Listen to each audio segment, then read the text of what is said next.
भैया जी कहीं मैं आपका एक बार फिर स्वागत है। मैं हूं प्रतीक त्रिवेदी। बातचीत के सिलसिले को शुरू करने के लिए एक बार फिर मैं आपके साथ मौजूद हूं। बातचीत का सिलसिला शुरू करूं, लेकिन उससे पहले एक जो खबर इस वक्त मुंबई से आ रही है, वो सरकार ने वहां फैसला लिया है कि जो गुजरात से यात्री जा रहे हैं मुंबई यानी महाराष्ट्र की तरफ जा रहे हैं, जो राजस्थान से और दिल्ली से, उनको वहां पर जाने से पहले अपना कोविड नेगेटिव जो टेस्ट है वो लेके जाना होगा। उससे पहले वहां पे एंट्री नहीं है।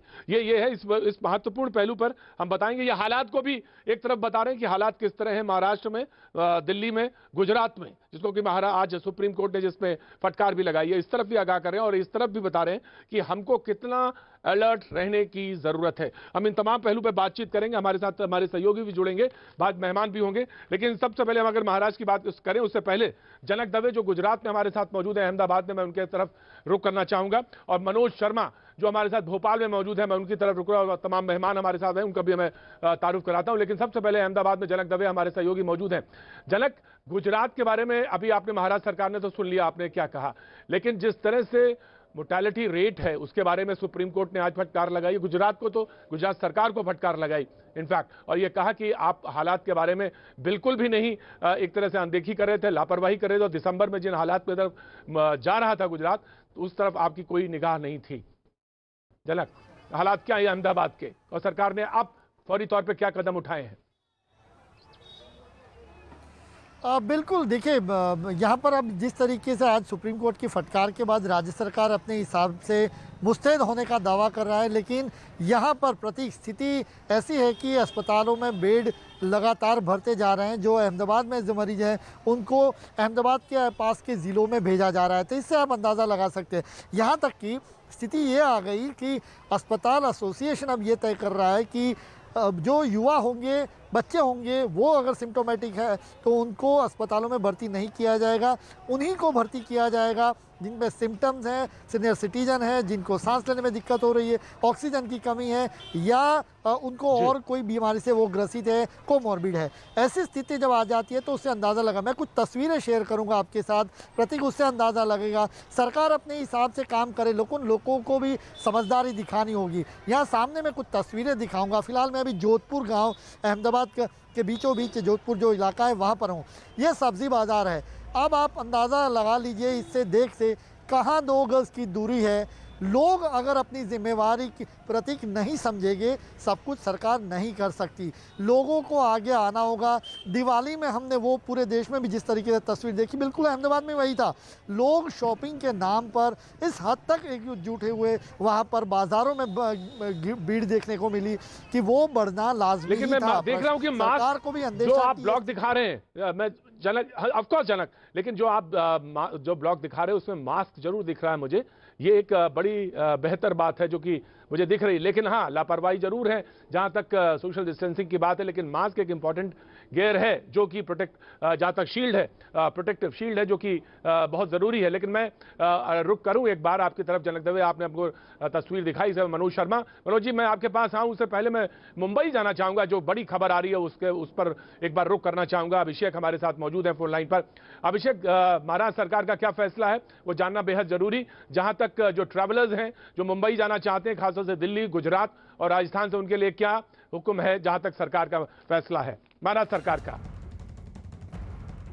देखिए प्रतीक, ये बड़ी खबर है और सबसे बड़ी खबर ये है कि महाराष्ट्र में जाने के लिए अब दिल्ली एनसीआर की बात हो या फिर राजस्थान की बात हो, गोवा की बात हो या गुजरात की बात हो, ये 4 स्टेट्स के लिए एडवाइजरी जारी की गई है, जिसमें कहा गया है कि चाहे डोमेस्टिक ट्रेवल एयर से करें या रेलवे से करें या बाई रोड करें, आपको इन तीनों ही कंडीशन में आपको आरटीपीसीआर टेस्ट लेकर आना होगा। अगर आरटीपीसीआर टेस्ट निगेटिव होगी उसके बाद ही स्टेट के भीतर एंट्री मिलेगी।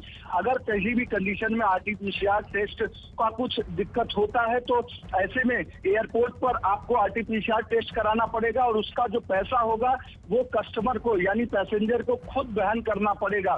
साथ ही अगर आरटीपीसीआर टेस्ट के दौरान आप पॉजिटिव आते हैं तो आपको फिर से आपको वापस भेज दिया जाएगा और जो एग्जिस्टिंग प्रोटोकॉल आपको क्वारंटाइन होना पड़ेगा और ट्रीटमेंट शुरू होगा।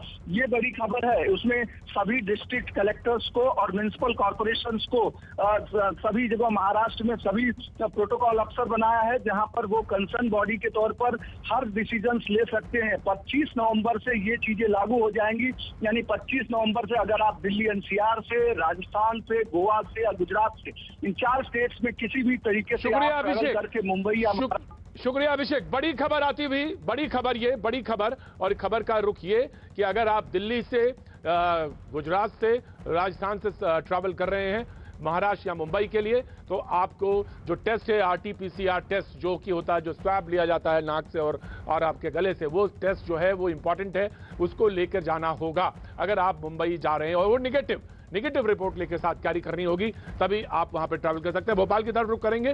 भोपाल में हमारे सहयोगी मौजूद है, उसके बाद मेहमानों की तरफ आना चाहूंगा। भोपाल में हमारे सहयोगी मनोज शर्मा जी मौजूद है। मनोज, इस वक्त भोपाल में हमारी समझ से जहां तक 5 जिलों की बात है, आपके यहाँ कर्फ्यू लगा हुआ है, सरकार आगे क्या सोच रही है, बाजारों की स्थिति क्या है और कोरोना को लेकर सरकार का रुख क्या है और जनता के बीच में और हॉस्पिटल की कंडीशंस क्या है, ये जानना चाहेंगे। मनोज जी। सरकार तो साफ कर चुकी है। मध्य प्रदेश के गृह मंत्री ने कहा है कि वो देखेंगे अभी 5 शहरों से अगर ये मामला आगे बढ़ता है तो अभी जो गाइडलाइन दी गई है, यानी 5 शहरों के लिए रात 10 बजे से लेकर सुबह 6 बजे तक का जो रात का कर्फ्यू है, वो हो सकता है कि अगर ये शहर बढ़ें तो ये सरकार की गाइडलाइन आगे बढ़े। नज़ारा दिखाऊंगा मैं आपको भोपाल के शिवाजी नगर के बाजार का। ये चाय की बड़ी फेमस दुकान है, मशहूर दुकान है। यहाँ दूर दूर से लोग चाय पीने के लिए आते हैं, लेकिन लोगों को चाय पीने के लिए तो मास्क हटाना पड़ेगा। बाकायदा मास्क लगाकर यहाँ पर लोग आते हैं, फिर चाय पीते हैं और सोशल डिस्टेंसिंग के साथ। कैमरे का असर देखिए भैया जी, जैसे ही उनको यहाँ बताया गया, हमने बताया कि हम भैया जी का इन प्रोग्राम के लिए आप सब लोग यहाँ पर आप आने वाले हैं। इसमें आप बताइए, ये जो मास्क है, सरकार कह रही है रात का कर्फ्यू, 350 मामले भोपाल में, लगभग 600 मामले इंदौर में, डर लग रहा है क्या? नहीं, काहे का डर क्या? मास्क लगाना कोई बुरी बात नहीं है, वो जो नहीं लगाते उनको लगाना चाहिए। क्या एहतियात बरतना चाहिए इस चीज का कि कोरोना कब कैसे कहाँ फैल जाए। लेकिन मनोज मैं आपको बताऊं, मनोज नहीं लगाते हैं मनोज, लेकिन मैं आपको एक सवाल का जवाब देना चाहता हूं। मनोज, मैं आपको एक सवाल का जवाब, जी मनोज, एक सवाल का जवाब मैं आपको देना चाहता हूं। यह जनक दवे पूछे या आप हमसे पूछ लीजिए कि डर लगता है, आप पूछिए मुझसे कि डर लगता है, तो मैं जवाब दूंगा। दिल्ली में डर लगता है, दिल्ली में डर लगता है मनोज, डर लगता है। महाराष्ट्र में डर लगता है और गुजरात की जो स्थिति है मनोज, जनक दवे मौजूद होंगे, डर लगता है। निश्चित तौर से दिल्ली की जो स्थिति है वो डर लगने वाली है। और मैं रुख करना चाहूंगा मेहमानों की ओर, और मैं आपके पास एक बार दोनों लोगों का बहुत बहुत शुक्रिया कहूंगा। जनक, मनोज जी, आप दोनों ने वक्त निकाला, बाजार की स्थिति दिखाई, मैं आपके पास आऊंगा, लेकिन मैं सीधे जो मेहमान मौजूद हैं उनकी तरफ आपका तारुफ कराऊंगा। आतिशी हैं जो आम आदमी पार्टी का रुख रखने के लिए हमारे साथ मौजूद है, बहुत बहुत शुक्रिया। जफर इस्लाम साहब हमारे साथ मौजूद है, बहुत बहुत शुक्रिया। बीजेपी का पक्ष रखेंगे। हमारे साथ अभिषेक दत्त हैं जो कांग्रेस का पक्ष रखने के लिए हमारे साथ मौजूद हैं, बहुत बहुत शुक्रिया। डॉक्टर रवि मलिक हमारे साथ मौजूद हैं और हमारे साथ डॉक्टर स्वाति माहेश्वरी मौजूद हैं, बहुत बहुत शुक्रिया इन पैनल का। डॉक्टर स्वाति, मैं आपके पास आना चाहूंगा। मैंने कहा ना कि डर लगता है दिल्ली में, मैं जानना चाहता हूं कि ये जो डर लग रहा है, इसने, ये जो वायरस है, इसने कुछ अपना जो कहते हैं म्यूटेंट हो गया या इस म्यूटेशन हो गया, या ये जो मौसम है, सर्द मौसम, इसमें ये वायरस खास तौर से इसने अब अपना रुख दिखाया है।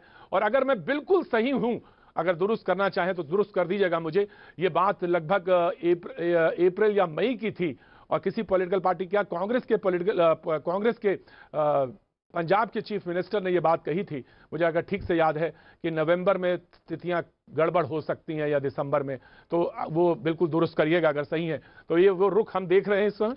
डॉक्टर स्वाति माहेश्वरी जी प्रतीक जी, ठीक कहा आपने। देखिए, पहले ही स्टडीज ये बात साबित कर चुकी हैं कि अगर टेम्परेचर ज्यादा होगा और ह्यूमिडिटी ज्यादा होगी तो दोनों ही स्थितियों में वायरस निष्क्रिय होने लगता है। और अब टेम्परेचर भी कम है और ह्यूमिडिटी की अगर बात करें तो जो एयर कंडीशन वाली ह्यूमिडिटी होती है, यानी जो 40 से 50% की ह्यूमिडिटी होती है हमारे एयर कंडीशंस की, वो वायरस के लिए बहुत अच्छी होती है, उसमें बहुत अच्छे से पनपता है। तो इसलिए खास तौर से इस समय के लिए सभी एक्सपर्ट्स पहले ही बोल चुके थे कि आने वाले समय में नवंबर के महीने से संक्रमण बहुत तेजी से बढ़ सकता है क्योंकि टेम्परेचर में गिरावट आएगी। वहीं आज मुझे लगता है रहीम जी की बात है जो मुझे बहुत सटीक लगती है, एक ही सादे सब सदे, सब सादे साधे सब जाए। तो आज की तारीख में हर कोई ये सोच रहा है कि पार्टी भी चले जाए और कोरोना से भी बच जाए, शादियों में भी चले जाए, कोरोना से भी बच जाए, मार्केट भी चले जाए, कोरोना से भी बच जाए। ऐसा नहीं होगा। जो लोग ये सोच रहे हैं, जी सब लोग चाहते हैं कि कोरोना से पहले जैसी हमारी नॉर्मल जिंदगी थी वैसे हो जाए, लेकिन आज अगर हम उसे करने का प्रयास करेंगे तो वो समझदारी या बहादुरी नहीं होगा, बेवकूफी होगी। तो बहुत ज्यादा लोगों को इस वक्त ध्यान रखने की जरूरत है। केवल तभी निकले बाहर जब आपके लिए जरूरी है, वरना अभी शादियां हो, चाहे आपके घर की पार्टियां हो, चाहे आपको मार्केट जाना है या कहीं भी जाना है, तो बहुत सोच समझ के निकलिए और सोच समझ कर निर्णय लीजिए अपने परिवार के लिए, अपने देश के लिए।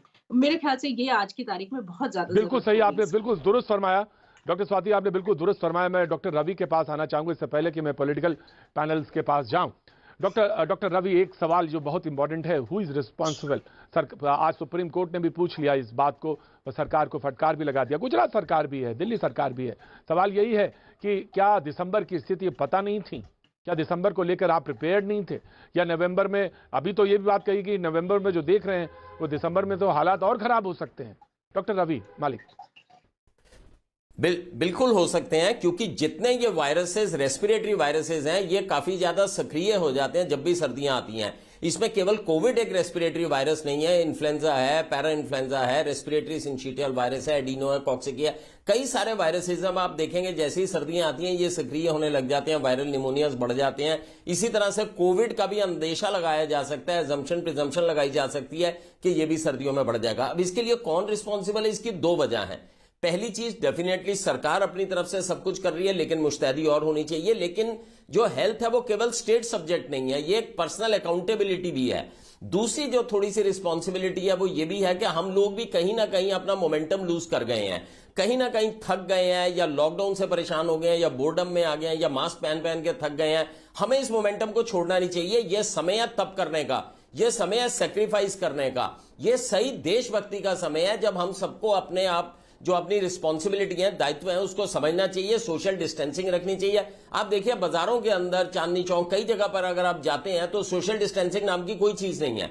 अगर आप सड़कों पर जाएं तो ट्रैफिक ऐसे सामान्य चल रहा है जैसे सब कुछ सामान्य है। यह सामान्य स्थिति नहीं है। हर रोज हम लोग लगभग 125 लोगों की लाइफ जा रही है दिल्ली जैसे शहर में, जबकि पूरे देश में तो काफी लोगों की जान जा रही है। और ये संक्रमण बढ़ता जा रहा है, ये ज्योमेट्रिक प्रोपोर्शन भी ले सकता है, ये एकदम से बढ़ भी सकता है। जब साधन संपन्न देश जो यूरोप के हैं उन्हें दोबारा से लॉकडाउन लगाने की जरूरत पड़ गई। डॉक्टर साहब जब आप ज्योमेट्रिक प्रोपोजिशन कहते हैं तो मतलब 2, 4, 16 ऐसा हो सकता है? बिल्कुल 2, 4, 16, 32, 64 और अब हम ऐसी स्टेज पे पहुंच गए हैं। आप इमेजिन कीजिए अगर डबलिंग रेट हमारा 3 हफ्ते का हो जाए तो कितनी जल्दी पॉपुलेशन जो है उसके अंदर ये फैल जाएगा। तो ये एक समझने वाली बात है। घर से बाहर तभी निकलें जब बहुत ज्यादा जरूरत है। आप ये समझ के चलिए, सरकार लॉकडाउन लगाए ना लगाए, हमें ये समझ के चलना है कि हमारी हेल्थ हमारी अपनी रिस्पॉन्सिबिलिटी है। हमें अपने वल्नरेबल एज ग्रुप लोगों को संभाल के रखना है, जो हमारे बुजुर्ग हैं, जो 70 साल से ऊपर हैं, डायबिटिक्स हैं। इनके अंदर जब कोरोना आता है तो कई बार एकदम विकराल रूप ले लेता है। तो ये पर्सनल दायित्व बड़ा इंपॉर्टेंट है। ऑफ कोर्स डॉक्टर साहब, मैं आपसे आज डॉक्टर स्वाति और आपसे दोनों से लगातार इनपुट लेते रहेंगे क्योंकि आज बहुत इंपॉर्टेंट बात है। लेकिन मैं आम आदमी पार्टी की जो प्रवक्ता बैठी मैं उनकी तरफ रुख करना चाहूँगा।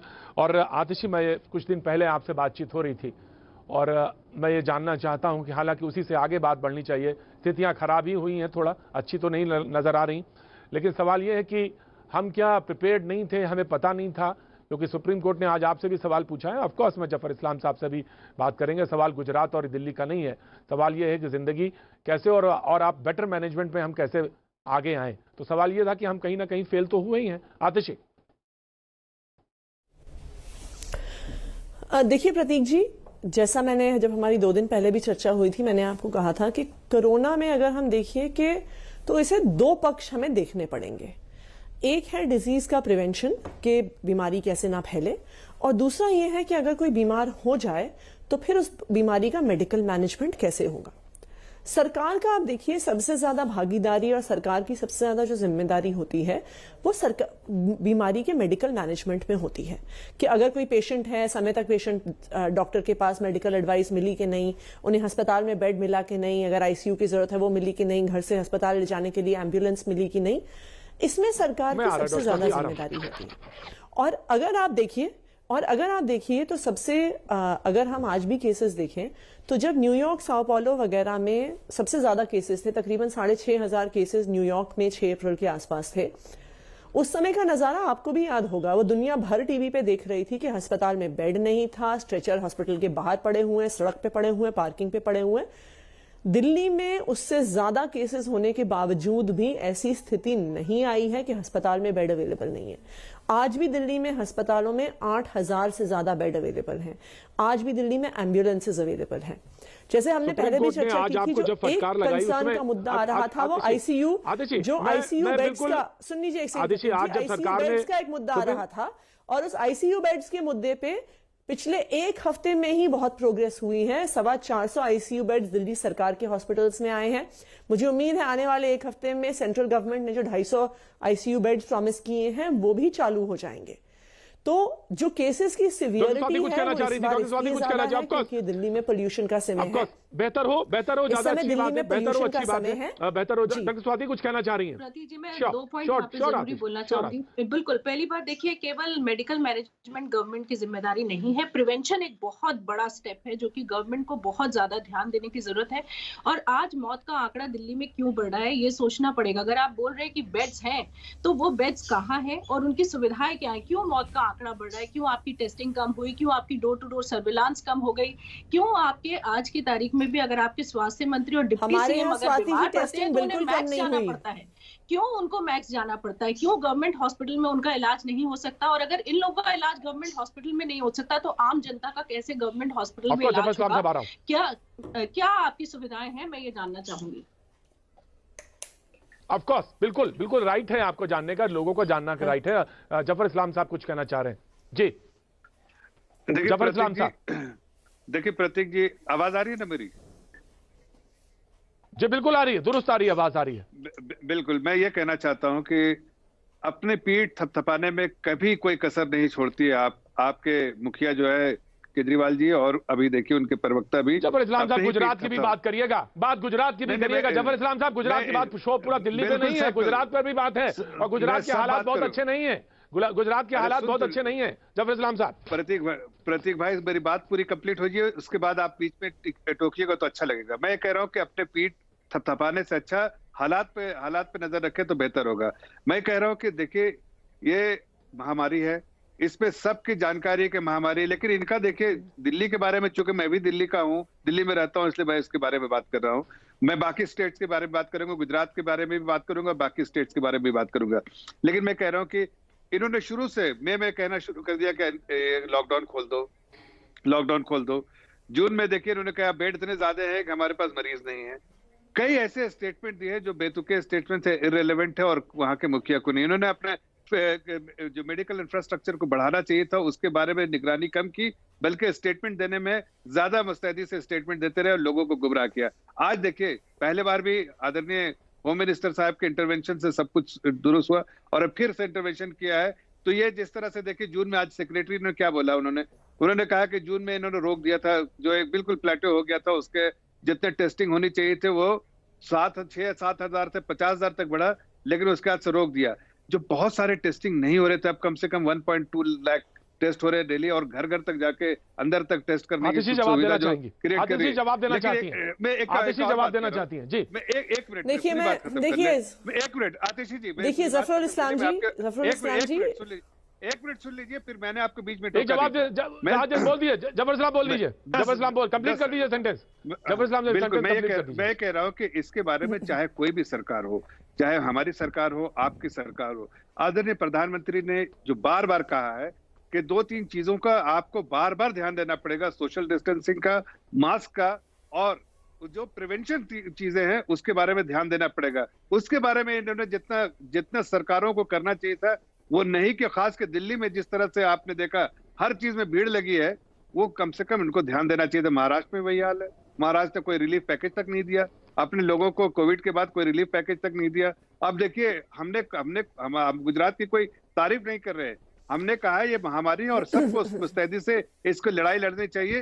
कोई अपने जवाब देंगे, ये सही नहीं होगा जी। राइट आतिशी। देखिए जफरुल इस्लाम जी, मैं एक दो चीजें कहना चाहूंगी। एक तो मुझे बड़ा दुख है इस बात का कि महामारी जैसी चीज पे भी आप पॉलिटिक्स कर रहे हैं कि इन्होंने ये नहीं किया, उन्होंने वो नहीं किया, फलाना ऐसा नहीं है। हम तो इस बात की तारीफ कर रहे हैं कि एक ऐसा मौका है। दिल्ली सिर्फ दिल्ली सरकार की नहीं है, दिल्ली पूरे देश की राजधानी है। यहाँ के रहने वाले भी पूरे इस देश के नागरिक हैं। तो अगर केंद्र सरकार और दिल्ली सरकार अच्छे से एक साथ कोलैबोरेटिवली काम कर रही है, हम तो उस बात की तारीफ कर ही रहे हैं। आपको भी तारीफ करनी चाहिए। और अगर आपको पता हो केंद्र सरकार को, बिल्कुल हमने टीका टिप्पणी नहीं कर रहा अब हूं। मुझे बोलने मैं ये दीजिए कह रहा सर, हूं कि केंद्र सरकार को रीच आउट हमने किया 2 हफ्ते पहले कि हमें आईसीयू बेड्स की जरूरत है क्योंकि सेंट्रल गवर्नमेंट की फैसिलिटीज हैं, आप कृपया प्रोवाइड करें। और हम इस बात का धन्यवाद करते हैं कि सेंट्रल गवर्नमेंट हमारे साथ कोलैबोरेटिवली काम कर रही है, पहली बात। लेकिन मैं क्योंकि आपने कई मुद्दे उठाए हैं उनका जवाब जरूर देना चाहूंगी। पहली बात, अनलॉक हमने नहीं किया, अनलॉक की गाइडलाइंस केंद्र सरकार से आई थी। चाहे लॉकडाउन हो, चाहे अनलॉक की प्रक्रिया हो, चाहे कितने लोग इकट्ठे हो सकते हैं, बाजार खुल सकते हैं कि नहीं खुल सकते, ये सारे निर्णय केंद्र सरकार ने लिए हैं, किसी भी राज्य सरकार ने नहीं लिए हैं। तो अगर आपको लगता है कि लॉकडाउन फिर से होना चाहिए या इतना तेज नहीं होना चाहिए था, तो कृपया ये आप मैटर केंद्र सरकार से टेक अप करें। ये कोई राज्य सरकार डिसीजन नहीं ले रही, पहली बात। दूसरी बात नहीं, मेरी बात सुनिए पूरी। टेस्टिंग को लेके, टेस्टिंग की जो आप बात कर रहे हैं, दिल्ली में पूरे देश में सबसे ज्यादा टेस्टिंग हो रही है। दिन में 70,000 से ज्यादा टेस्ट हो रहे हैं। दिल्ली छोड़िए, देश छोड़िए, दुनिया में मुझे नहीं लगता कहीं पे भी इतनी ज्यादा टेस्टिंग हो रही है जितनी दिल्ली में हो रही है। और अगर आपको लगता है कि आपने करवाया है, तो आपके तो कई शासित राज्य हैं। प्रिवेंटिव ऐसा कैसे है? दिल्ली के बगल में ही यूपी है, प्रिवेंटिव जो इन राज्यों में सुन लीजिए, इन राज्यों में आज भी टेस्ट नहीं हो रहे। 25% टेस्ट जो दिल्ली में आते हैं वो हरियाणा और यूपी के आते हैं। क्यों? क्योंकि वहां पे टेस्ट करवाना असंभव है। आप बीजेपी का, आप अपने बिहार का बताइए, वहां पे कितनी रैलियां हुई, वहां पे कोई मास्क नहीं पहनता, वहां पे किसी को कोरोना नहीं होता, वहां पे सिर्फ एक सीधी सी बात है, वहां पे एक भी टेस्ट नहीं होता है। सुन लीजिए अब आप सवाल। मैं ये कह रहा हूं कि देखिए, अभी आपने अपनी तारीफ फिर से करनी शुरू की, जबकि मैंने कहा गुजरात सरकार के बारे में आपने तो अपनी पीठ थपथपाई, लेकिन गुजरात की सरकार की पीठ किसने थपथपाई? WHO ने। उसने कहा कि जो भी मेजर्स लिए हैं वो कंट्रोल करने में उससे फायदा हुआ है, और बहुत ही अच्छी लीडरशिप, पॉलिटिकल लीडरशिप, वहां के लोगों की सपोर्ट, ये सबको मिला है। और उसको पूरे सरकार को और पूरे प्रदेश को जो WHO ने सर्टिफिकेट दिया, आप तो खुद ही सर्टिफिकेट बांटते जा रहे हैं केजरीवाल, मई से बांटते जा रहे हैं। मैंने ये किया, मैंने वो किया कुछ नहीं। आप बता दीजिए ना, आपके बाकी राज्यों में टेस्ट क्यों नहीं हो रहे हैं? हरियाणा में क्यों नहीं टेस्ट हो रहे? यूपी में क्यों नहीं टेस्ट हो रहे? मध्य प्रदेश में क्यों नहीं टेस्ट हो रहे? ये तो सारे आपके द्वारा शासित राज्य हैं। गोवा में आपकी सरकार है, पूरे गोवा में से 6 एम्बुलेंस है कोरोना। अभिषेक भाई आ रहा हूं, अभिषेक भाई आ रहा हूं, गोवा में मैं आ रहा हूं, पूरे राज्य में कोरोना के पेशेंट्स को अपने घर से अस्पताल पहुंचाने के लिए सिर्फ 6 एम्बुलेंस है। भाई आप देखिए आतिशी जी, पीठ थपथपाना बंद कीजिए। सवाल यह है कि सवाल इंफ्रास्ट्रक्चर का भी है, सवाल इस बात का है कि प्रिवेंटिव मेजर्स क्या थे। मुझे बता दीजिए, डॉक्टर स्वाति कुछ सवाल पूछना जा रही है, अभिषेक आपके पास। डॉक्टर स्वाति कुछ सवाल पूछना जा रही है, यूपी में टेस्ट क्यों नहीं होते? आतिशी जी ने तो बहुत आसानी से सब कुछ केंद्र सरकार के ऊपर मर दिया। देखिए, केंद्र सरकार ने जब अनलॉक की स्थितियों की गाइडलाइंस का व्याख्या किया तो उन्होंने देश के सारे राज्यों को ध्यान में रखते हुए रखा, और उन्होंने ये भी बोला कि राज्य सरकारें अपना निर्णय ले सकती हैं। जो भी है हमारी गाइडलाइंस है, ये हमारी गाइडलाइंस है, लेकिन राज्य सरकारें अपने हिसाब से अपना निर्णय भी ले सकती हैं। अब आपने तो बड़ी आसानी से सब कुछ कह दिया कि केंद्र सरकार ने अनलॉक की गाइडलाइंस बनाई थी इसलिए हमने सब कुछ खोल दिया। क्यों? जब आपका राज्य है, आप राज्य चला रहे हैं, तो आपको कहीं ना कहीं तो देखना होगा कि आपके राज्य की क्या परेशानियां हैं, आपके राज्य की क्या लॉजिस्टिक्स है, वरना आप केंद्र सरकार को दे दीजिए दिल्ली संभालने के लिए। आपकी जरूरत ही क्या है फिर दिल्ली संभालने की? आप बीजेपी के दो प्रवक्ता क्यों बिठाते हैं? जब आपको मालूम है कि आने वाले, मुझे अच्छा लगा था कि आप ये कहेंगी, मुझे आज अच्छा लगा। आयुषी मुझे अच्छा लगा, आतिशी मुझे अच्छा लगा कि आपने ये बात कही। आतिशी आपने ये बात कही, मुझे अच्छा लगा। लेकिन अगर कोई डॉक्टर ये सवाल पूछता है तो मुझे उसमें कहीं कोई एतराज नहीं, और उसके डॉक्टर और उसके सोशल एस्पेक्ट पे भी कहीं कोई सवाल नहीं। मैं स्वागत करता हूं डॉक्टर स्वाति का, डॉक्टर स्वाति का मैं स्वागत करता हूं। अगर वो ये सवाल मैं नहीं होता तो मैं पूछता ही, ये ना होता तो मैं पूछता ये सवाल। बहुत अच्छी बात है doctor Swati, thank you so much. ये सवाल तो मुझे पूछना चाहिए था जो आपने पूछ लिया शो पे। ये अगर नहीं आतिशी, देखिए आतिशी, मैं आपका बहुत सम्मान करता हूं, मैं तमाम सारे प्रवक्ता आते हैं, तमाम सारे लोग बोलने आते हैं, और मैं इस बात के लिए मैं खासतौर से मैं आपकी बहुत तारीफ करता हूं आतिशी, मैं आपकी, लेकिन आप बिल्कुल भी झुंझलाइए नहीं। जो लोग जिंदगी और मौत से जूझ रहे हैं उनके अगर सवाल कोई पूछ लेता है तो उसमें झुंझलाइए मत, मैं आपकी बड़ी तारीफ करता हूं। नहीं बिल्कुल सही बात है। सवाल का जवाब दीजिएगा डॉक्टर स्वाति का, जो आतिशी आपके पास आ रहा हूं मैं। अभिषेक नहीं, मैं माफी के साथ मैं पहले एक बार जवाब दे देती हूँ। नहीं, मैं करूंगा कि आतिशी जी और जो बाकी जो हमारे पैनलिस्ट है वो मुझे बोलने का मौका देंगे, बीच में नहीं इंटरफेयर करेंगे। प्रतीक जी, हमको ये समझना है कि दिल्ली के अंदर बिल्कुल, मैं आ रहा हूं आतिशी, आ रहा हूं, अभिषेक को दे दीजिए मौका, अभिषेक को मौका दीजिए, अभिषेक को मौका दे दीजिए, हम दो मैं आता हूं आपके पास। देखिए प्रतीक जी, हम दो चीजों को समझे। आम आदमी पार्टी बार बार हर डिबेट में सुबह शाम रात को एक चीज बोलती है कि हम दिल्ली में टेस्टिंग ज्यादा कर रहे हैं। हमको ये समझना पड़ेगा दिल्ली का पॉजिटिविटी रेट बहुत ज्यादा है, और अगर आप पॉजिटिविटी रेट से कंपैरिजन करेंगे तो मैं आपको बड़े कॉन्फिडेंटली कह रहा हूँ दिल्ली के अंदर कम से कम 1 लाख टेस्ट कम कर रहे हैं। 10 अक्टूबर को दिल्ली का पॉजिटिविटी रेट जो था वो 4% था, और इनका टेस्ट पर मिलियन 2800 था। आज हम 23 नवंबर पे बैठे हैं और 23 नवंबर पे हमारा 12.5% पॉजिटिविटी रेट है, विच इज 4 टाइम्स, और हम टेस्टिंग कितनी करें 3200 पर मिलियन। देखिए दिल्ली का, पंजाब का, हरियाणा का, मध्य प्रदेश का जो पॉजिटिविटी रेट है उसके बेसिस में ही टेस्टिंग की जाती है। अगर आज दिल्ली के अंदर 12.5% पॉजिटिविटी रेट है तो दिल्ली सरकार को कम से कम 2 लाख टेस्ट करने पड़ेंगे। अगर आप देखोगे दिल्ली की 190 मिलियन की पॉपुलेशन है, 190 मिलियन को अगर आप 50,000 से डिवाइड करेंगे जो उनके एवरेज टेस्ट है, तो ये मात्र 2800 से 3000 टेस्ट प्रति मिलियन करे, और ये मैं नहीं बोल रहा, दिल्ली सरकार के आंकड़े बोल रहे हैं। तो अगर दिल्ली सरकार बार बार कहती है टेस्टिंग ज्यादा कर रहे हैं, मैं कहूंगा इसको आपको और ज्यादा करनी पड़ेगी। You have to beat the virus. आप जितनी टेस्टिंग करेंगे उतना ज्यादा ही आप दिल्ली को बचा पाएंगे, और कहीं ना कहीं इनकी कमी है कि ये टेस्टिंग 2 लाख नहीं कर पाए। जिस दिन ये टेस्टिंग दिल्ली के अंदर 2 लाख पर मिलियन करना शुरू करेंगे तब जाके दिल्ली की स्थिति सुधरेगी, वरना दिल्ली की स्थिति नहीं सुधरेगी। तो इस बात को आप बिल्कुल क्रेडिट मत लीजिए कि हम दिल्ली के अंदर टेस्टिंग सबसे ज्यादा कर रहे हैं। दूसरी चीज, हमारी सरकारी पैनल है, जो हमारे डॉक्टर्स हैं जो एनसीडीसी के, जिनका काम है बीमारी के बारे में सरकारों को बताना। डॉक्टर पॉल की रिपोर्ट बहुत क्लियरली नवंबर में आई थी, जिसने कहा था कि नवंबर के अंदर दिल्ली में ये परेशानियां आ सकती हैं। मैं पूछना चाहता हूं, अभी भारतीय जनता पार्टी के एक स्पोर्ट्स पर्सन बोल रहे थे 14 जून को पीयूष मित्तल जी ने, जो पीयूष जी जो हमारे रेलवे मिनिस्टर, उन्होंने कहा था रेलवे कोच दिल्ली के अंदर आ जाएगी। क्या आज तक एक भी रेलवे कोच दिल्ली के अंदर आई? प्रॉब्लम क्या है, जब से लॉकडाउन शुरू हुआ और अनलॉक शुरू हुआ, सरकार कोरोना को लेके बहुत ज्यादा रिलैक्स हो गई, और उसकी आज यही गलती है कि दिल्ली में और देश भर में ये जो कोरोना के केसेस बढ़ रहे हैं। अगर आज आपने अनलॉक के समय अपनी व्यवस्थाओं पे भी ध्यान दिया जाता, दिल्ली के अंदर आईसीयू बेड्स आप नहीं बढ़ा पाए। आज सुबह मुझको एक एसएमएस एक लड़की का आया, कहती अभिषेक जी मैंने आपकी डिबेट देखी, मैं बताना चाहती हूँ मेरी मदर इन लॉ की डेथ दिल्ली में हुई क्योंकि उनको वेंटिलेटर नहीं मिला। किसी भी प्राइवेट अस्पताल में वेंटिलेटर अवेलेबल नहीं है। और जिन आंकड़ों की बात करते हैं कि 6000 7000 बेड्स की बात करते हैं, वो बेड्स है जहां पे कोई भी व्यक्ति नहीं जाना चाहता। दिल्ली के क्वारंटीन सेंटर का जो बेड है वो 2.5 फीट चौड़ा है। कौन सा मरीज 2.5 फीट चौड़े बेड में सो सकता है? क्या कोई आईसीयू, कोई वेंटिलेटर इन्होंने बढ़ाया? कुछ नहीं बढ़ाया। दिल्ली सरकार कहती है केंद्र सरकार देगी, केंद्र सरकार कहती है दिल्ली सरकार ने दिया। मर तो दिल्ली का आदमी रहा है ना, दिल्ली के आदमी कैसे बचेगा? अगर आज 24 मार्च को लॉकडाउन देश के अंदर शुरू हुआ था, लॉकडाउन को 8 महीने हो गए हैं। 8 महीने बाद अगर आप वही बात करेंगे जो आप 8 महीने पहले करते थे, ये हम बिल्कुल भी एक्सेप्ट नहीं करेंगे। आज आप बोलते हमने 1000 वेंटिलेटर बचाए, आज हमने 1000 बेड बढ़ाए, तो समझ आता। आतिश जी, राइट आतिश जी, मैं ब्रेक का टाइम है, मैं ब्रेक लेना चाहता हूं, लेकिन अगर आप रिस्पॉन्ड करना चाहती हैं डॉक्टर स्वाति को तो ब्रेक के बाद अगर कर दे तो बेहतर होगा। मैं एक छोटा सा ब्रेक लेता हूं, ब्रेक के बाद मैं सीधे आपके पास आऊंगा आतिश जी। वक्त है छोटे से ब्रेक का, ब्रेक के बाद मैं फिर हाजिर होता हूं।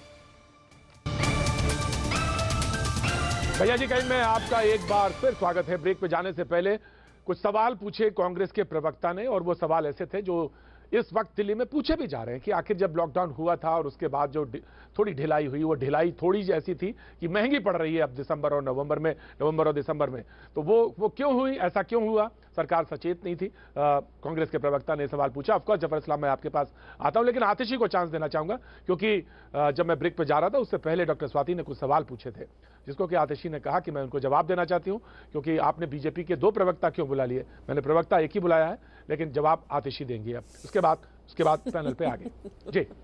जी आतिशी। जी प्रतीक जी, अभिषेक जी और स्वाति जी ने दोनों ने कुछ सवाल उठाए, बस उसके कुछ रिस्पॉन्सेज देना चाहूंगी। अभिषेक जी, सबसे पहले आपको बताना चाहूंगी कि जो 8000 बेड्स आज जो अवेलेबल हैं उसके बारे में बताऊंगी कि ये कोविड केयर सेंटर के बेड्स नहीं हैं, वो तो 10,000 अलग बेड्स हैं जो कोविड केयर सेंटर वाले हैं, जो क्वारंटाइन फैसिलिटीज हैं। ये 8000 बेड्स हॉस्पिटल बेड्स हैं जहां पे ऑक्सीजन सपोर्ट अवेलेबल है। ये हमारे क्वारंटाइन सेंटर्स के एडिशनल 10,000 बेड हैं जहां पे जो पेशेंट्स होम आइसोलेट नहीं कर सकते हैं, जिनको आइसोलेशन सेंटर की जरूरत है, उनको हम क्वारंटीन सेंटर भेजते हैं। तो ये एक स्पष्टीकरण जरूरी है, क्योंकि आपने मीडिया में ये बात उठाई और इसे दिल्ली के लोग भी देख रहे हैं, वो इस पैनिक में ना चले जाएं। Of course Abhishek, let her respond. वो पैनिक में ना जाएं। आतिशी को बोलने दीजिए, फिर आपको अभिषेक आप बोल लीजिएगा। अभिषेक आपको पहले जवाब देने दें। ये 8000 बेड्स दिल्ली के सरकारी अस्पतालों में, दिल्ली के प्राइवेट हॉस्पिटल्स में और कुछ दिल्ली के सेंट्रल गवर्नमेंट हॉस्पिटल्स में मिला करके जहां पे ऑक्सीजन सपोर्ट अवेलेबल है, ये वो बेड्स हैं। नंबर 1।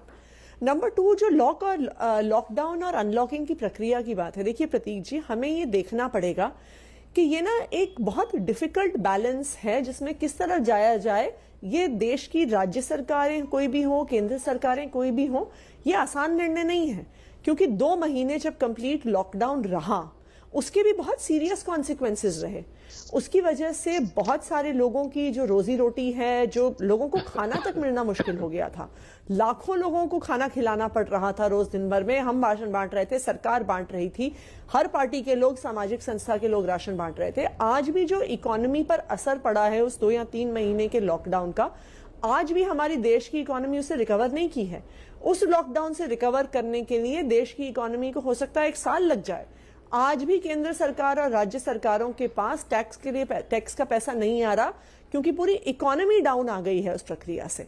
तो इकोनॉमिक एक्टिविटी को बनाए रखना भी बहुत जरूरी है। तो ये आप बात तो मान ली आपने, अगर ये बात तो आपने मान ली ना, बच गए, लेकिन आपने ये बात तो मान ली, लेकिन ये बात तो मान ली कि फैसला लॉकडाउन का राज्य सरकारों के अपने निर्णय पे हो सकता था। ये फैसला राज्य सरकारों के अपने फैसले पर भी हो सकता था कि लॉकडाउन आगे बढ़ाएं या उसको रोकें या खोल दें। ये जो बात डॉक्टर स्वाति कह रही थी, डॉक्टर स्वाति जो बात कह रही थी, लोग अगर महामारी, देखिए मैं तो केंद्र सरकार के लिए भी ये बात कह रही हूं, ये केंद्र सरकार के लिए भी बहुत मुश्किल निर्णय है, क्योंकि केंद्र सरकार भी हमें पता है कि केंद्र सरकार लगातार सारे चीफ मिनिस्टर से बात कर रही थी कोई भी डिसीजन लेने से पहले। क्यों? क्योंकि लोग महामारी से बच गए, लेकिन भुखमरी से मारे गए। लोग इसलिए मारे गए क्योंकि लॉकडाउन की वजह से बच्चों को पोलियो का इंजेक्शन नहीं मिल पाया। लोग इसलिए मारे गए क्योंकि वो दिल्ली से बिहार पैदल चल के जा रहे हैं, क्योंकि कंस्ट्रक्शन एकदम बंद हो जाने से किसी के पास रोजी रोटी के पैसे नहीं रहे। तो ये भी बहुत सारे इंपॉर्टेंट डिसीजंस हैं। इतने लोगों की नौकरियां चली गई, लोग अपने बच्चों की स्कूल की फीस नहीं दे पा रहे हैं। इकोनॉमिक एक्टिविटीज को बढ़ाने की जरूरत है, सरकार निर्णय लेगी। देखिए, मैं यहाँ पर बोलना चाहूंगी प्रतीक जी, पहली बात ये कि खुद तो जब आप लोग बात करते हैं तब बोल देते हैं कि इन स्थितियों को राजनीतिक मोड़ ना दीजिए, और मुझे राजनीतिक जामा पहनाने में आपने 1 सेकंड नहीं लगाया। खैर कोई बात नहीं। दूसरी बात ये है कि जब आप बात ये बोलते हैं कि अनलॉक और इसके बीच की एक स्थिति जो है बहुत ज्यादा गंभीर है, तो कहाँ गई आपकी समझबूझ? क्यों नहीं आप समझबूझ के साथ दोनों चीजों के बीच में डिसाइड कर सकते हैं कि कौन सी स्थिति हमें खोलनी है, कौन सी नहीं? 28 अक्टूबर को दिल्ली में 5000 मामले आए थे। 1 नवंबर को दिल्ली ने ये जारी कर दिया कि शादियों में 50 की जगह 200 लोग जा सकते हैं। क्यों? किस बेसिस पर ये जो है निर्णय लिया गया कि जब आपके यहाँ दिल्ली में संक्रमण बढ़ रहा था तभी आपने शादी में लोगों को जाने के लिए भी बढ़ा दिया? क्यों आज सुप्रीम कोर्ट और हाई कोर्ट जो है बार बार चिंता जता रहे हैं, डॉक्टर रवि आ रहा हूं आप लोगों से जवाब मांग रहे हैं कि क्यों दिल्ली की ऐसी हालत होगी, क्या वो लोग टाइम पास करने के लिए आपसे ये सब जवाब मांग रहे हैं? कोई कहीं ना कहीं तो गलतियां हुई है ना, कहीं ना कहीं तो त्रुटियां हुई है जिसकी वजह से आज दिल्ली का ये मंजर है। तो क्यों नहीं सरकार ये मानती कि हाँ हमने ये गलतियां की, हमने समय से ये दूरंदेशी नहीं दिखाई, हमने ये स्टेप्स नहीं उठाए, लेकिन अब हम उन्हें रेक्टिफाई कर रहे हैं और अब हम ये स्टेप्स उठा रहे हैं ताकि अब हमारा जो प्रदेश है वो बच सके। क्यों आप बार बार पीठ थपथपाने में ही लगे रहते हैं, अपनी गलतियों को छुपाने में ही लगे रहते हैं? ठीक है डॉक्टर रवि कुछ कहना चाह रहे थे, जोड़ना चाह रहे थे। डॉक्टर साहब, सवाल तो ये स्थितियां तो ये है खराब की ही तरफ है, बिल्कुल खराब की तरफ हैं। और आप ये देखिए कि 45 मिनट की डिबेट में, देखिए मैं एक कोविड का अस्पताल भी चलाता हूं, तो मुझे मालूम है कितना दुख होता है जिसने अपने बाप को खोया या जिसने अपनी मां को खोया, जिसने बेटे को खोया। इस वक्त जो है हम बड़े एक संजीदा सेंसिटिव टॉपिक के ऊपर बात कर रहे हैं। पिछले 45 मिनट में केवल आरोप प्रत्यारोप की बात चल रही है। We should not talk logic, we should talk कि अब हमें आगे करना क्या चाहिए, हमारे को स्ट्रेटेजी के ऊपर हो, जिससे कि कुछ जो व्यक्ति मर रहे हैं उनका मरना रोका जा सके। मेरे दिमाग में 2-3 सवाल आते हैं। Number 1, testing. अगर हम दिल्ली में 60-70 हजार की टेस्टिंग कर रहे हैं और 7,000 केस पॉजिटिव आ रहे हैं या 8,000 केस पॉजिटिव आ रहे हैं, आप इमेजिन कीजिए अगर हम 3 लाख की टेस्टिंग करेंगे तो कितने पॉजिटिव आएंगे। तो करेक्ट फिगर्स अभी हमारे पास भी नहीं है। जो 7-8 हजार केस आ रहे हैं, it is just tip of the iceberg. दूसरी चीज, लोगों की जान क्यों जा रही है, हमें उसकी गहराई में जाना है। मैं उस कोविड के लिए परेशान नहीं हूं जो 90-95% माइल्ड बीमारी की तरह आके चला जाता है। मैं उस कोविड के लिए परेशान हूं जो जानलेवा बन जाता है और दिक्कत करता है। उसके लिए हमारे पास कितने आईसीयू हैं, उसके लिए हमारे पास कितने वेंटिलेटर्स हैं, उसके लिए हम अर्ली टेस्टिंग करके, अर्ली डिटेक्शन करके, ताकि ये केसेस आगे मौत के कगार पर ना जाएं, उस पर हमारे को डिबेट करनी चाहिए। जो हमने लोगों के ऊपर अब आगे लॉकडाउन लगाने के नहीं, अगर लॉकडाउन लगाना है तो क्या ये लोकलाइज्ड होना चाहिए, ये क्या होना चाहिए? देखिए, इन सब चीजों के ऊपर मुद्दा डिस्कस करें तो बात भी समझ आती है। लेकिन अगर मुझे सोचिए, अगर मैंने अपने किसी परिजन को कोविड से खो दिया और मैं इस डिबेट को देखता हूं तो मेरे लिए कुछ उसके अंदर मिल नहीं रहा मुझे किसी भी किस्म से। तो मैं तो ये समझता हूं कि टेस्टिंग बढ़नी चाहिए, सर्विलेंस बढ़नी चाहिए, कहीं ना कहीं पार्शियल लॉकडाउन की स्थिति आ गई या आनी चाहिए। जब जान रहेगी तो जहान रहेगा, जब जान ही नहीं रहेगी तो फिर क्या होगा। तो लाइफ को सबसे बड़ी इंपॉर्टेंस हमारे को देनी चाहिए। डेफिनेटली इकोनॉमी को हमें देखना ही देखना है, क्योंकि जब भी पैंडेमिक्स जाते हैं उसके बाद भुखमरी आती है। लेकिन हमारे को यह भी देखना बड़ा जरूरी है कि जाने आगे ना जाए, और जाने ना जाए उसके लिए हमारे पास में वेंटिलेटर, जैसे अभी किसी ने बताया कि मेरे को आया कि बिना वेंटिलेटर के मेरी मां ने जो है वो जान को गवा दिया है। अगर इस तरह के इंसिडेंट्स हो रहे हैं तो एक हेल्पलाइन होनी चाहिए। एक व्यक्ति जिसको कहीं वेंटिलेटर नहीं मिल रहा तो उसकी आवाज कहीं ना कहीं सुनी जानी चाहिए। एक इमरजेंसी नंबर होना चाहिए जहां पे वो फोन करे और तुरंत उसको वेंटिलेटर मिले। क्योंकि ऑफ कोर्स मैं आपके इस पॉइंट को आगे बढ़ाता हूं। आतिश जी, ऑफ कोर्स हेल्पलाइन नंबर है, लेकिन अगर कोई ऐसा व्यक्ति है जिसको नहीं मिल रहा है और वो परेशान है, एक अस्पताल से दूसरे अस्पताल भाग रहा है, और जिस बात को सुप्रीम कोर्ट ने भी इस बात को कहा है, तो कोई एक ऐसा नंबर हो जहां पे वो कॉल करे और उसको इंश्योर हो करा जाए कि नहीं तो आपको बेड मिलेगा। देखिए, ये ऐसा नंबर ऑलरेडी एग्जिस्ट करता है। 1031 हमारी कोविड हेल्पलाइन है, जहां पे पूरे बेड्स के बारे में, सारे वेंटिलेटर्स के बारे में सूचना मिलती है। दिल्ली फाइट्स कोरोना ऐप भी है, जहां पर हर बेड में कितने कोविड बेड्स अवेलेबल हैं, हर हॉस्पिटल में कितने कोविड बेड्स अवेलेबल हैं, कितने आईसीयू बेड्स विद वेंटिलेटर और कितने ICU beds without ventilator available हैं। ये हॉस्पिटल बाय हॉस्पिटल सारी डिटेल दी गई है। तो ये सूचना ऑलरेडी पब्लिक डोमेन में अवेलेबल है। देखिए, कोई अपना किसी परिवारजन को खो देता है, उससे तो बड़ा सदमा जिंदगी में कोई नहीं हो सकता। और लेकिन समस्या ये भी है कि हम एक महामारी में जी रहे हैं। हम एक ऐसी बीमारी को देख रहे हैं जिसका इलाज नहीं है, और जब किसी बीमारी का इलाज नहीं है, समस्या इसलिए होती है कि कई सारे लोग मैं सवाल जानना चाहता हूँ, एक सवाल पूछना चाहता हूँ, लेकिन मैं ये भी कहूंगी, सुनिए एक सेकंड, लेकिन इसमें कोई ऐसी स्टेटमेंट नहीं देना चाहता। देखिए, आपके परिवार में, मतलब दिल्ली में चाहे 5 डेथ हो चाहे 100 डेथ हो, जब दिल्ली वाला कोई भी जाता है, देश का कोई भी नागरिक की जान चली जाती है, तो उस बात का हम सबको दुख है। और शायद यही कारण है कि अगर आप पूरी दुनिया में देखिए, जो वैक्सीन के लिए जिस स्पीड पे काम हो रहा है, मुझे नहीं लगता कि इतिहास में कभी हुआ होगा। वो इसीलिए है कि कोई नहीं चाहता है कि किसी एक व्यक्ति की भी अननेसेसरी जान चली जाए। डॉक्टर रवि कुछ कहना चाह रहे हैं? समस्या ये भी हुई है कि दिल्ली मैं आ रहा हूं, दिल्ली में केसेस ज्यादा सीवियर इसलिए हो गए हैं, दिल्ली में केसेस इसलिए सीवियर हो गए हैं क्योंकि इस समय दिल्ली में प्रदूषण भी बहुत ज्यादा है और प्रदूषण ज्यादा होने की वजह से केसेस की सीवियरिटी भी बढ़ती है। सीवियरिटी का उन्होंने बताया कारण ये है। देखिए, मैं ये बताना चाहूंगा कि एक आपके माध्यम से मैं जनरल पब्लिक में भी ये बताना चाहूंगा कि कोरोना एक लाइलाज बीमारी नहीं है। मैं आपको दोबारा बता दूं क्योंकि मैं अस्पताल चलाता हूं कोरोना का, मैं आपको ये बताऊं ये लाइलाज बीमारी नहीं है। इसके अंदर बहुत सारी ट्रीटमेंट्स अवेलेबल हैं, कुछ एंटीवायरल ड्रग्स भी हैं, ठीक है वो बहुत इफेक्टिव नहीं है लेकिन उनका इफेक्ट कहीं ना कहीं है। हमारे पास में स्टीरॉइड्स है जो कि बीमारी को बढ़ने से रोकता है, हमारे पास में इम्यूनोमॉड्यूलेटर्स हैं, हमारे पास oxygen and oxygen giving equipments हैं। अगर एक मरीज समय पे आ जाता है और समय पे अपना इलाज शुरू कर देता है तो इसकी ये लाइलाज बीमारी बिल्कुल नहीं है। प्रॉब्लम ये आती है 70-80% डेथ्स उन्हीं लोगों की होती हैं जो कि या तो हॉस्पिटल में काफी लेट पहुंचते हैं या बुजुर्ग हैं जो 85 साल से ऊपर हैं या जिनकी इम्यूनिटी कम है या वो है, लेकिन बहुत सारी डेथ्स इसलिए होती हैं क्योंकि वो हॉस्पिटल में लेट पहुंचते हैं। तो कहीं ना कहीं पब्लिक की जागरूकता भी बड़ी जरूरी है और टाइमली उनको मेडिकल फैसिलिटी मिलनी बड़ी जरूरी है। बहुत सारी मौतों को हम बचा सकते हैं, ये मानता हूं मैं कि बहुत कारगर हमारे पास डॉक्टर साहब एक सवाल जानना चाहता हूं, डॉक्टर साहब एक सवाल, एक बहुत इंपॉर्टेंट सवाल है जो मैं आ रहा हूं डॉक्टर साहब, आ रहा हूं आपके पास कि मार्च में जहां पे हम मौजूद थे, आज हम नवंबर खत्म हो रहा है, दिसंबर के जा रहे हैं, हम कोविड के बारे में कहां पे खड़े हैं ये जानना बहुत जरूरी है कि हम अपने को प्रोटेक्शन में कहां पे पाते हैं। डॉक्टर स्वाति देखिए, डॉक्टर स्वाति दे दीजिए, जवाब दे दीजिए, उसके बाद डॉक्टर स्वाति दे देंगे।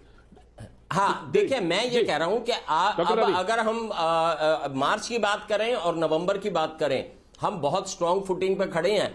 पहले हमारी जो मोर्टेलिटी रेट थी वो 4% के करीब थी, अब हमारी मोर्टेलिटी रेट 1.4% के करीब है।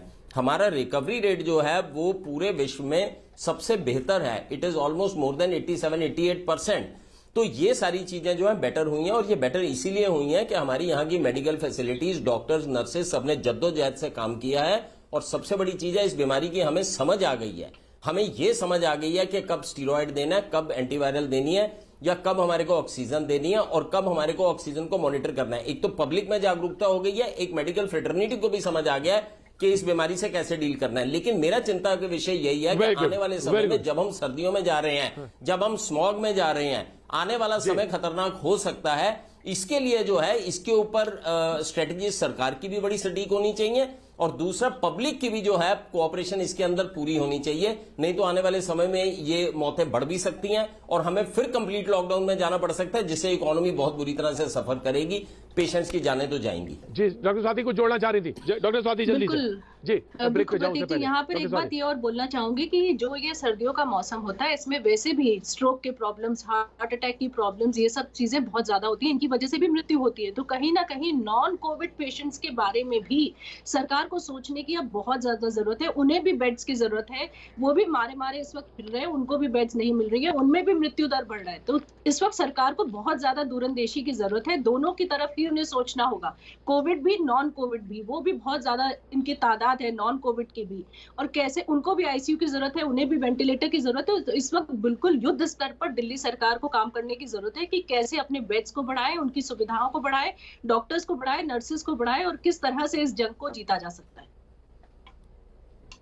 राइट, मैं आना चाहता हूं लेकिन जब इस्लाम साहब, कुछ अभिषेक जी ने, कांग्रेस के प्रवक्ता अभिषेक जी ने कुछ सवाल पूछे थे केंद्र सरकार से। निश्चित तौर से वक्त एक छोटे से ब्रेक का, ब्रेक के बाद जब लौटेंगे तो जब इस्लाम जवाब देंगे। एक बार फिर स्वागत है, बातचीत के सिलसिले को जोड़ने के लिए एक बार फिर से हाजिर हूं। जब बातचीत का सिलसिला शुरू किया था हमने, तो मैंने गुजरात से भी बात करी थी और मैंने भोपाल में भी बात करी थी और दिल्ली का भी एक तस्वीर आपको दिखाई थी। सवाल यह था कि सिर्फ दिल्ली के ही हालात नहीं, गुजरात की तरफ इशारा था और एक तरह से सरकार को फटकार, गुजरात सरकार को फटकार सुप्रीम कोर्ट ने लगाई थी कि अपने हालात के बारे में, मोर्टेलिटी रेट के बारे में पूछा था। दिल्ली तो इस मामले में बेहतर है, लेकिन गुजरात को तो इस मामले में फटकार लगाई और सरकार ने पूछा कि आपने कौन से कदम उठाए हैं और इसके बारे में हमको बताएं। और उसको शुक्रवार को बोला है सुप्रीम कोर्ट ने कि उसकी तरफ हालात के बारे में अवगत कराया जाए ये सवाल है, बड़े सवाल हैं जिनकी तरफ इस वक्त सारे लोग देख रहे हैं। दिल्ली, गुजरात, राजस्थान, महाराष्ट्र, ये वो सवाल हैं जिन प्रदेश हैं जहां पर स्थितियां बेहतर तो छोड़िए बदतर की तरफ हैं, और इसको लेकर सरकार भी चिंतित है, और जो लोग हैं वहां पे परेशान, उनको तो कहने ही, उनके हालात को तो वर्णन करना ही बेकार है। मैं सीधे चलना चाहता हूं बीजेपी के प्रवक्ता की तरफ जो कि वहां मौजूद हैं, जफर इस्लाम साहब। गुजरात की जो हालात हैं उसको भी बड़े चिंताजनक ही बताया गया है, और सुप्रीम कोर्ट ने सवाल भी पूछा है। जफर इस्लाम साहब।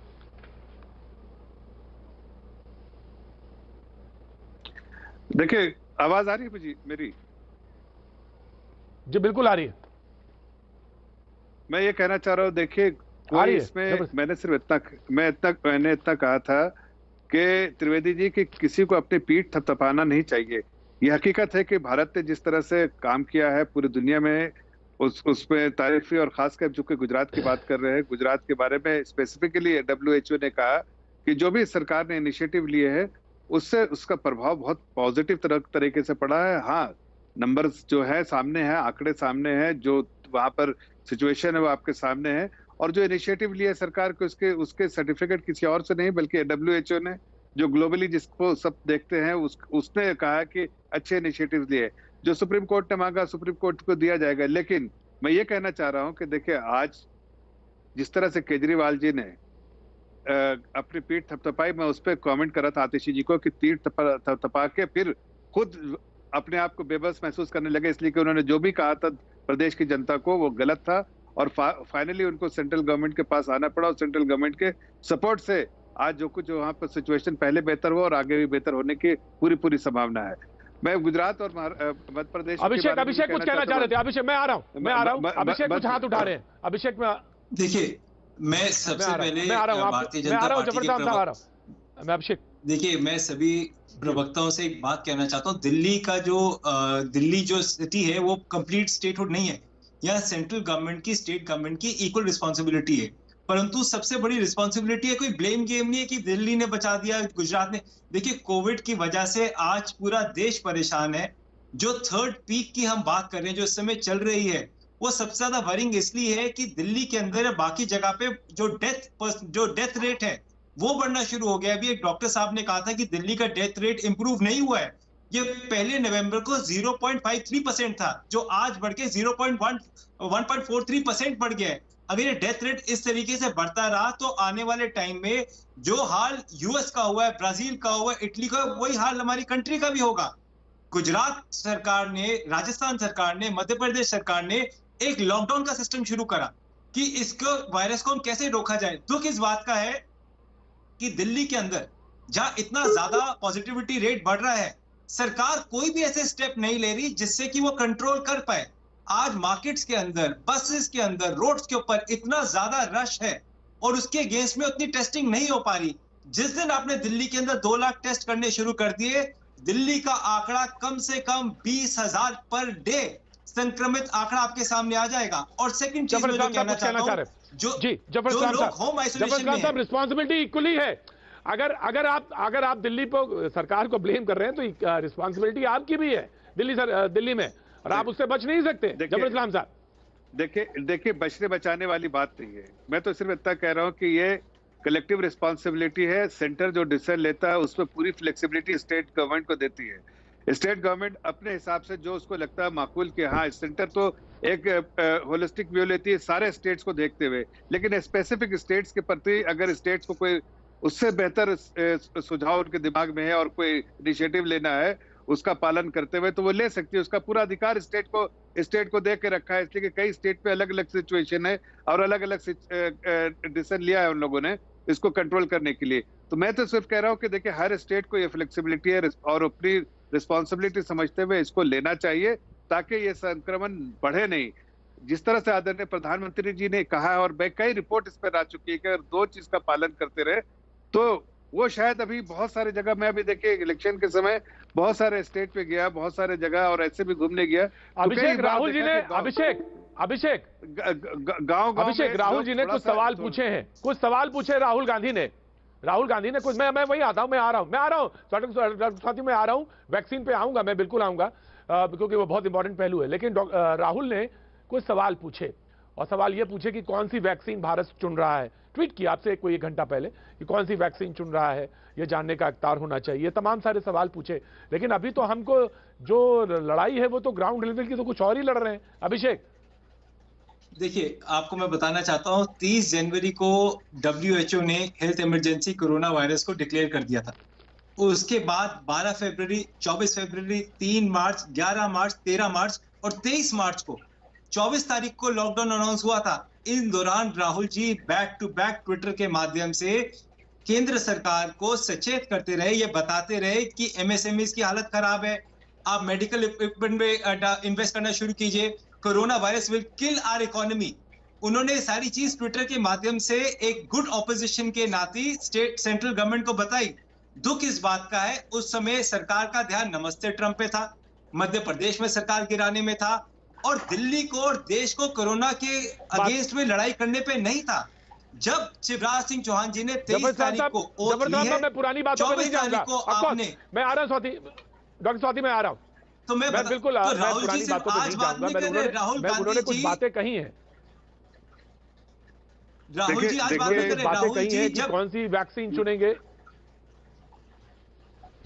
देखिए त्रिवेदी जी, जफर इस्लाम साहब जी राहुल गांधी जी ने क्या ट्वीट किया, क्या नहीं ट्वीट किया, इस पे मैं कोई टीका टिप्पणी नहीं कर रहा हूँ।